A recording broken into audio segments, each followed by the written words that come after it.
దేవునికి స్తోత్రములు. మీ అందరికీ నా వందనములు. ఈరోజు దేవుని వాగ్దానము, ఎండిన నేలను నీటి బొగ్గలుగా చేసేదను.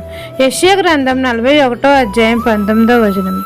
సైన్యములకు అధిపతి అయిన యెహోవా ఎండిన నేలను నీటి బొగ్గలుగా చేసేదను అని మన తండ్రి అయిన యెహోవా మనతో సెలవిస్తున్నారు.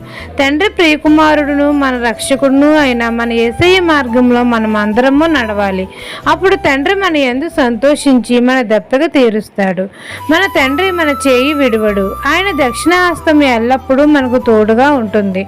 యెహోవా మన కొరకు చెట్లు లేని మెట్టల మీద నదులను పారజేస్తాడు. లోయల మధ్యను ఊటలను ఉపకచేస్తాడు. అరణ్యమును నీటి మడుగుగా చేస్తాడు. ఎండిన నేలను నీటి బొగ్గలుగా చేస్తాడు. నీళ్లు లేని ఎడారిలో నీటి బొగ్గులను పారజేసి మన దాహం తీరుస్తాడు. మన దేవుడు మన ఎడల అనేకమైన అద్భుత కార్యాలు చేస్తాడు. ఎడారి నేలను నీటి బొగ్గలుగా చేసి గొప్ప కార్యాలు మన జీవితంలో చేస్తాడు.